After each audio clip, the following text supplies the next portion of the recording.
Welcome to the Sowing Hope podcast. This is a show all about implanting hope in our hearts. I'm Bill Snyder, joined by my friend Ann DeSantis. We're glad you're here for our uplifting conversation about faith and how it sustains our hearts through all the seasons of life. Thanks for walking with us. And hello, everybody, and welcome into the Sowing Hope podcast. I am Bill Snyder, as always, and as you can see, I'm joined by my good friend Ann DeSantis, my co-host. How are you doing, Ann? Doing great, Bill. Glad to be back on our podcast. Yeah, me too. It's always awesome to share the airwaves with you and the video waves, or however people are watching us. I want to remind you that you can always go over to our website, patchworkheart.org and patchworkheartradio.org to check out all the different things that we have going on in our ministry. So I'm super excited about that. But I'm also excited to be on part 3 of part 4 of our series on the book that we authored together. So I'm excited to be talking with our listeners about that as well. Yeah, I am too. And it was a wonderful endeavor that we did back in, actually starting in 2020. So it was right during the heart of the pandemic that we decided to write a book. The book is authored by not just the two of us, but 2 other people. They would be Maggie Riggins and Jen Oakley. Actually, her name was Jen Southerton at the time. And make a shout out to them during this podcast for their help and their work. But it wasn't just us as 4 authors. We interviewed college students about the burning questions that they have of faith. And the name of the book is Hearts Burning Within Us. And the subtitle is Answers to Burning Questions from Catholic College Students.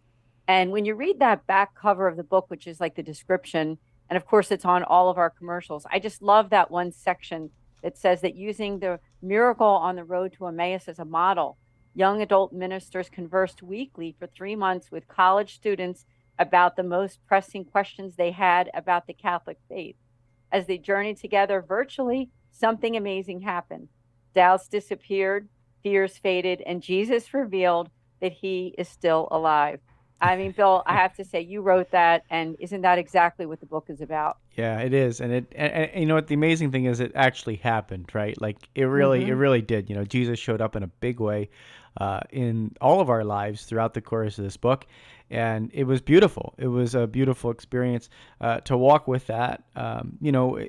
As we know, these are moments. They're holy moments in our lives, and that certainly was one of them. Authoring the book, and we hope that many people get an opportunity to go into this book and use it for their children, their grandchildren. If you're a college student yourself, or you're getting ready to go off to college, although that's not the time of year that normally happens, but maybe you're in college right now. Grab a copy of the book because these are practical questions and practical answers that we try and give questions to. And so in the first 2 parts of the series, if you haven't watched, this is kind of like the little companion to the book, right, Ann? This is one of those little companion pieces that we're trying to offer to people that they can hear from us a little bit. But grab a copy of the book and follow along with us, and you can always go back in our podcast archives and listen to the first 2 segments because there's 4 sections in the book. And so we're going to focus today on the 3rd section, which is sharing the faith. So I'm super excited to delve into some of the questions there. We're not going to be able to go into all of them, so that's why you got to get a copy of the book. Yes. And to get a copy of the book, just to let you know where you can get it. I mean, a simple way is just to go to Amazon because it is on Amazon. Hearts Burning Within Us by Patchwork Heart Ministry, or you can go to patchworkheart.org. And I will say that Bill's new website is really amazing. And not only can you learn about what we do with this podcast, but one of the big things that he's doing, which is a Catholic documentary on the Shroud of Turin. And so if you're with a church, a diocese, archdiocese, whoever you are, please do learn about that. And I know we'll talk a lot about that in the future too. But for now, we'll go back to this book, right? And so we're looking at the section 3 of the book, which is sharing the faith. I'm just going to read some of the chapters and then we can review them. But some of the chapters are meeting like-minded Catholics, successful introduction to non-practitioners, hypocrisy in the church. I'm sure that's one that a lot of young Catholics think about and wonder about. Is it okay to befriend non-believers and non-Catholics? So they're just some of them. But I thought maybe we could start out with that first chapter, Bill, which is meeting like-minded Catholics.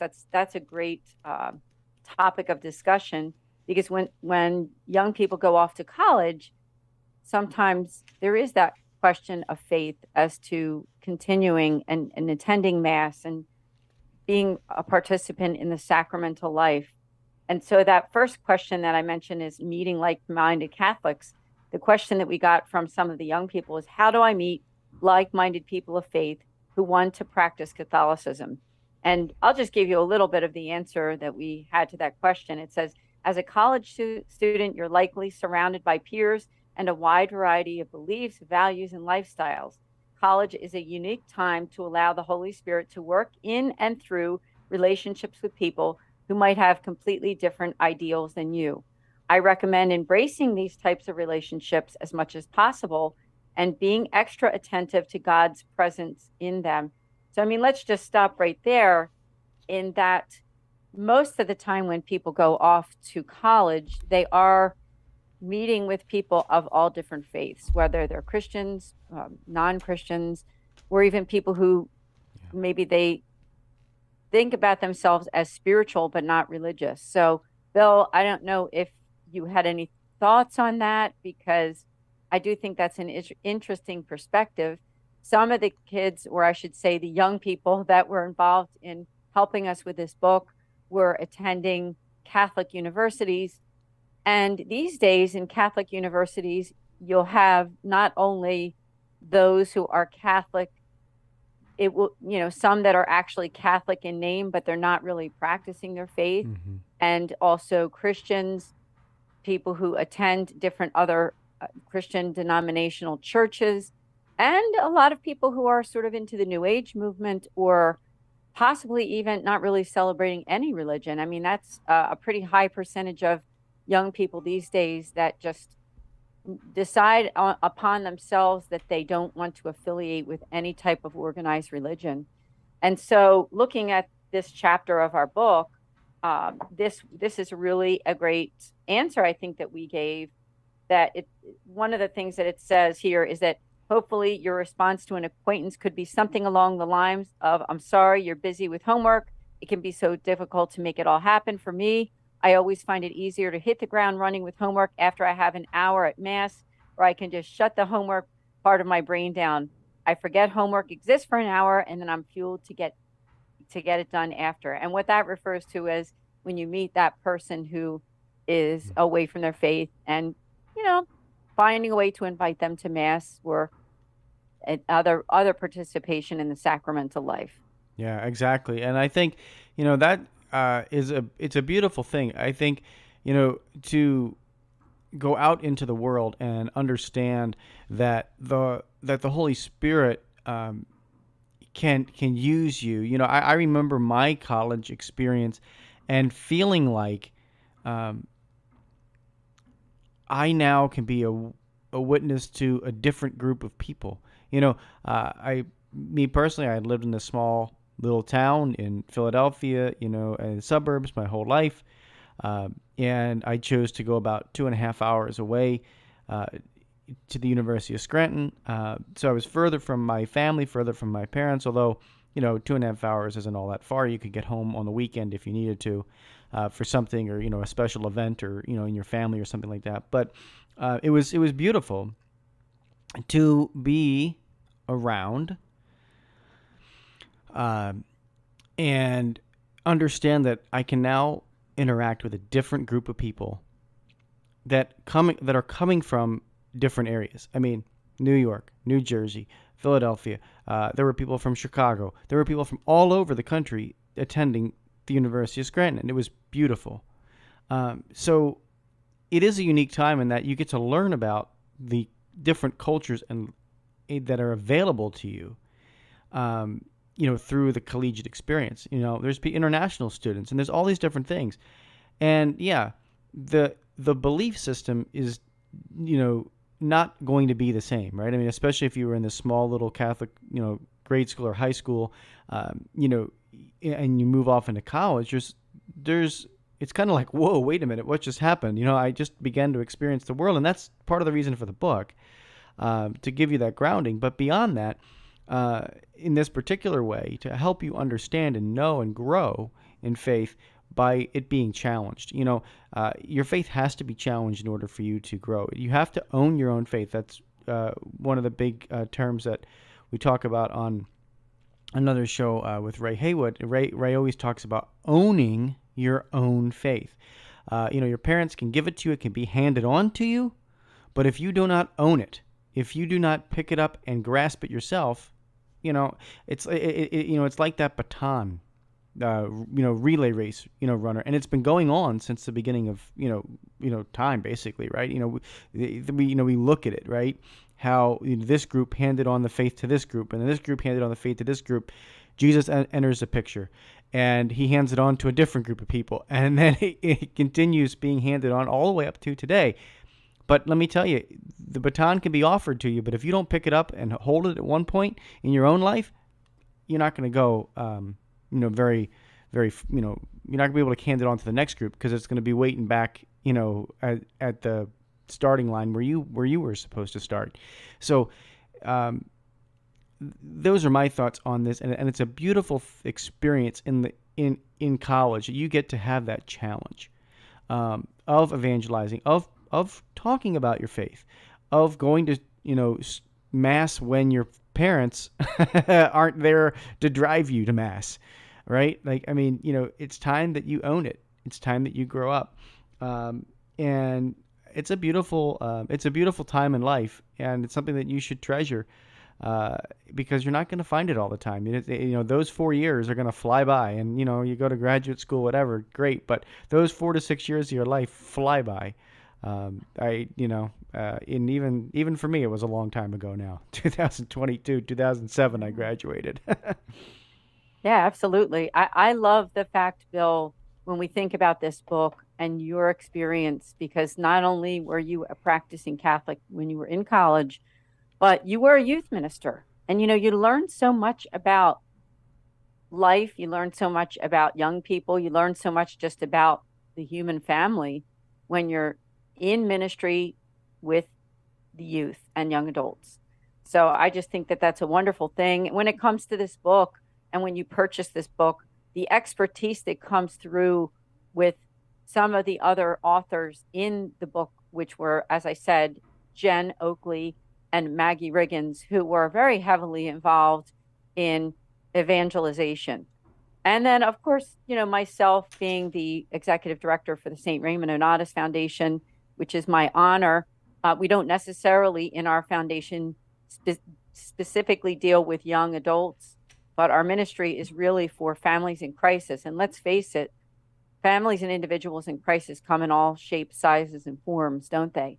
And so we do deal sometimes with young adults who come to us and want to find pastoral care. So that's an honor.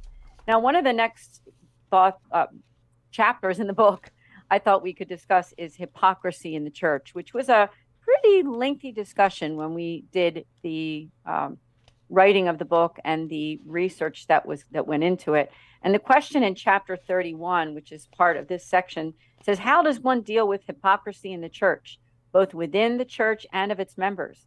There's a feeling that it's for members only, not making much room for the marginalized.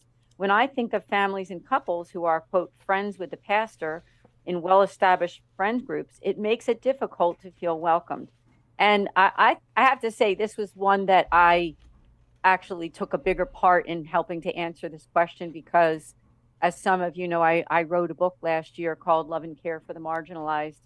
And marginalized people and people who feel kind of outside of the walls of the church has always been an important thing to me. And the answer that we gave, some of the answer, I'll read, not all of it, is that hypocrisy in the church is manifest in a multitude of ways. Since the church is composed of human beings who are sinners, it can be difficult to see the church as a unified body of Christ when there are certain people within individual parishes who do not have a welcoming disposition. And that's true. It is important to remember Jesus' words in Matthew 25:40. And then the king will say to them in reply, amen, I say to you, whatever you did for one of these least brothers of mine, you did for me. So, Bill, I thought we could kind of unpack that a little bit. You and I did a whole series on the synod recently, didn't we? A Yeah. 10-part series, and we talked at length Yeah. at length about this. So, if you're interested in that discussion in a Mhm. greater way, go to the Patchwork Heart Ministry YouTube channel playlist and just look for the synod, because it's a Mhm. 10-part series where Yeah. we really unpack that. So, Yeah. but any thoughts on this with that question, Bill? Yeah, for sure. I think when we look at hypocrisy in the church, we have to remember that um, you know we ourselves can be hypocrites at times.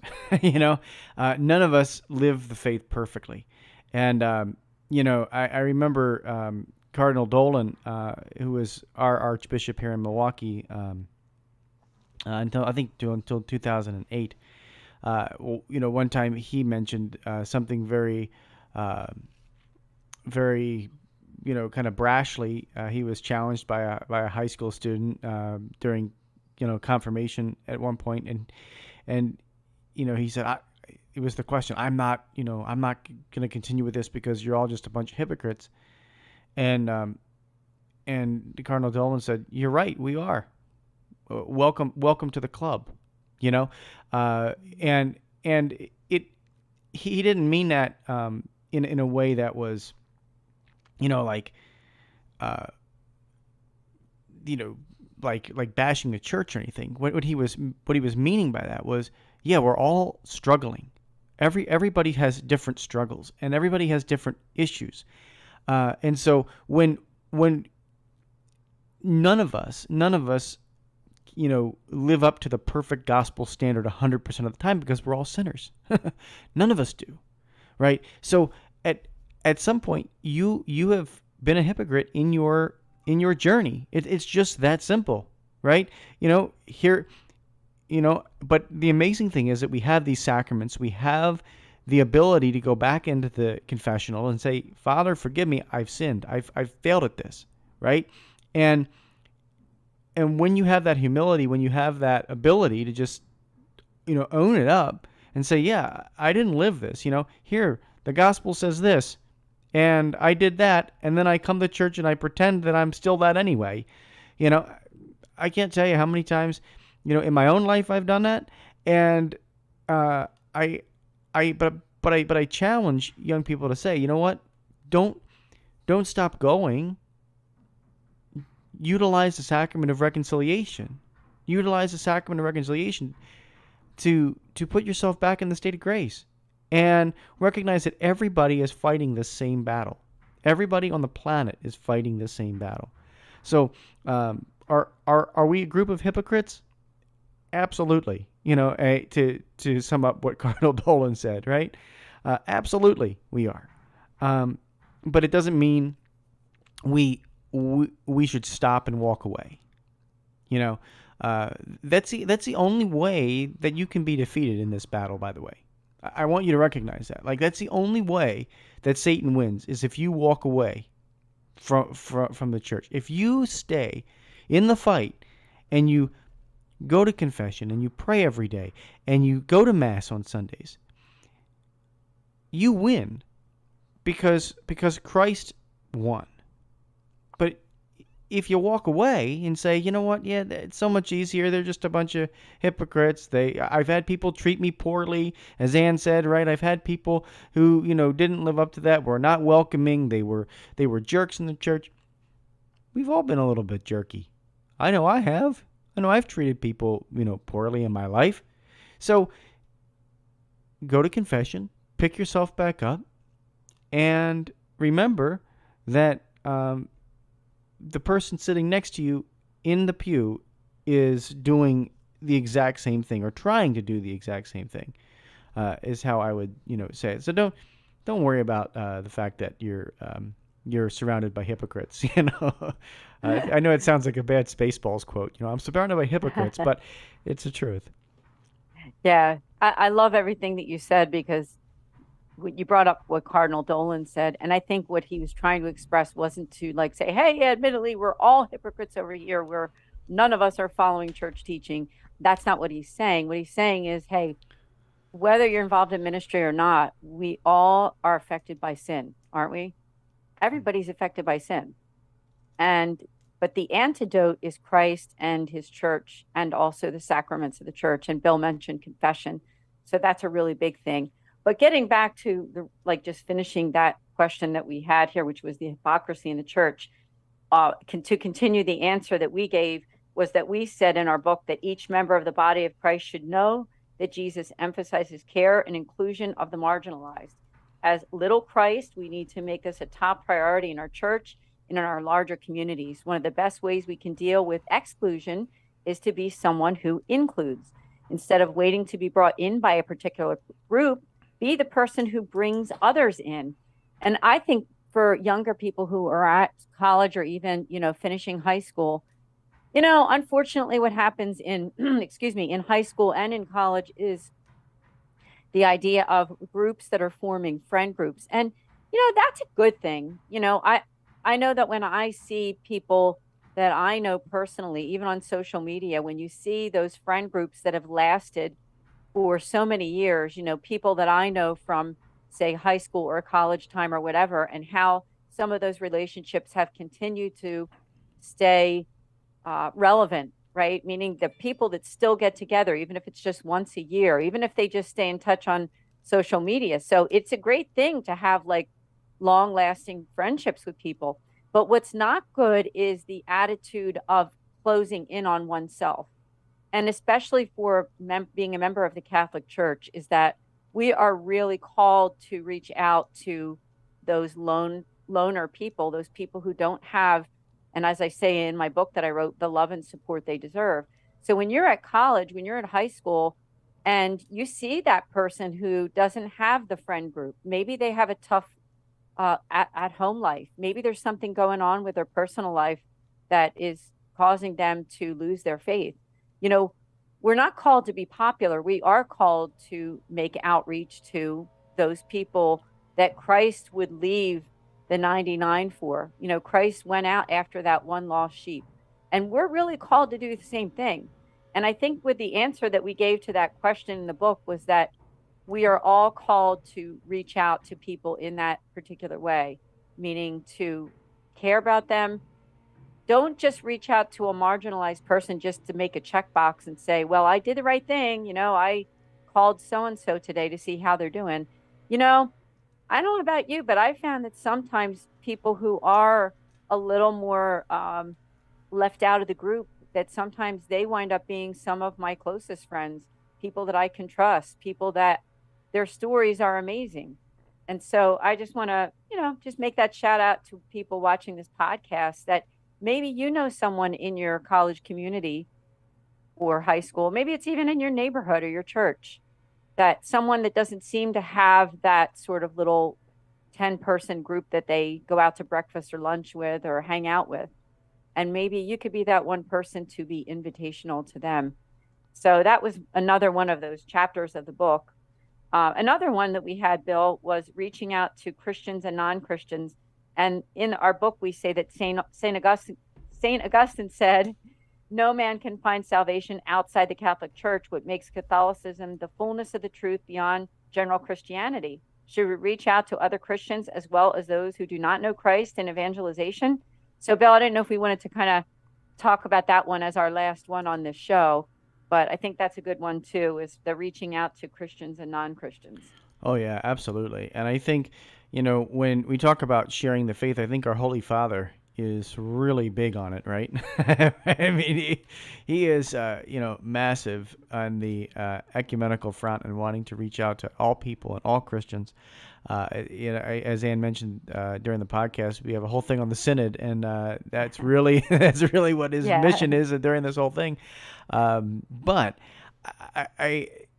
in terms of the college perspective, right? In terms of the college student perspective on this, we hear that, yeah, absolutely. The Catholic Church is the only way, truth, and life that we can, enter through the person of Christ into, eternal salvation. But we have to remember what exactly that means. And I think in the book we really answered that well, in meaning that, we're talking about that the truth of the church is contained within, that the Catholic Church contains the complete truth uh, of the faith, and it relays the truth of the world, perfectly through its teaching. However, that doesn't just mean that we're only going to find, practicing Catholics in heaven, right? Like, heaven is not just for practicing Catholics; it is for all people. And the way I like to, kind of delve into this and help people understand this is that, you know, um, your understanding of the faith plays a role in salvation, right?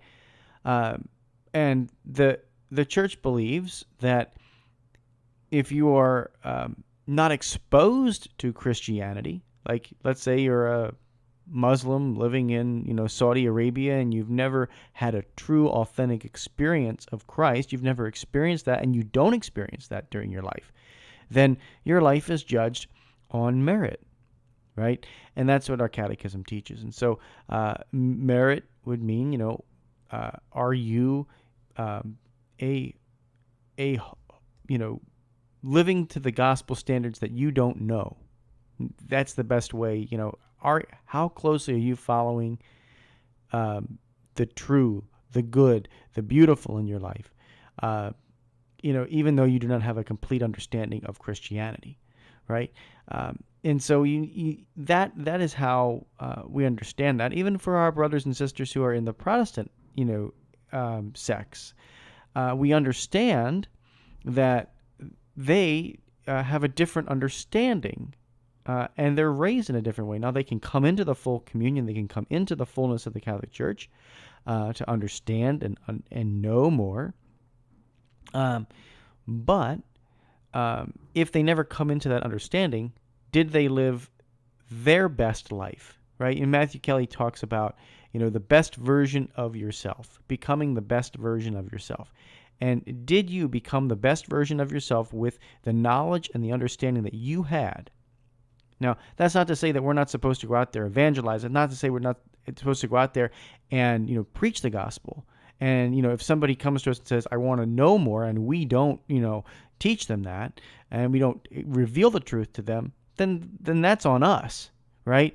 But we're not only going to find Catholics in heaven, Catholic, it is not exclusive for Catholics. It's all people. And Christ won the victory for all people on the cross.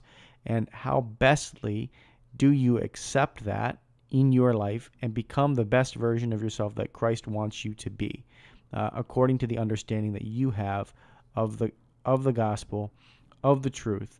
And so I think that gives us a lot of comfort, knowing that even, for us Catholics, right, we all have a different understanding of the faith. And we really try hard to us in the catechetical world, those of us who are out there preaching and teaching and putting videos out and all of this, to relay the complete truth of the faith to everybody. But it's the person who is also the soil. We can sow the seeds, but are we being receptive to this? And so it gives us peace to know that if somebody's not accepting this right now, it doesn't mean that they're not going to accept it in the future. If they're rejecting it right now, pray for them, and know that the truth can be revealed in their life in some miraculous way, because it can happen, and it does happen all the time. That's the reason why our RCIA programs are so full. We see that all the time in our parishes. We have 10, 20, 30 people coming in on a lot of different parishes all year, because the truth is being preached and people are beginning to accept it. Bill, well said. I just want to say thank you. That was really beautiful. And for people who are liking this podcast and you're thinking, wow, that is a great discussion, as we keep saying again, definitely get the book, because this is just a little bit, right? If you get the book, you're going to get a lot more than that. And just to end like that discussion that Bill was saying, in that same chapter, it's all about humility. We say in our book that because of this, we want to share the joy and peace that the Catholic Church can give. This is not done through force, coercion, or manipulation. It's done by authentically sharing the gospel. And I think that's the wonderful thing about it all, is that it's not our work, right? It's the work of Christ. So, Bill, I think you did a great job with this podcast. It was an honor to be here to discuss it, and we have a whole nother section to talk about in this book, our last section. So that'll be fun too. And the last section, I'm just getting there so I can read what it is growing in faith. Yeah. So be sure to tune in for that one too. Yeah, definitely. That'll be exciting, folks. Yeah, tune in for that. I also want to encourage you to join our mailing list as well. You can go right over to our website to do that. So we keep up to date with us. I mean, both Anne on your website, nonatus.org, and of course patchworkheart.org. Join our mailing list. Find out more about what we do. But until next time, may God bless you and your families. Keep beating to your Catholic heart.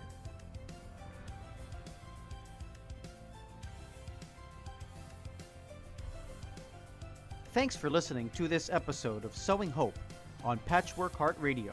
For more information about this podcast and our ministries, visit our websites, patchworkheart.org and andesantis.com. You can also follow and interact with us on Twitter at PWH Ministry or Andy Santis 2.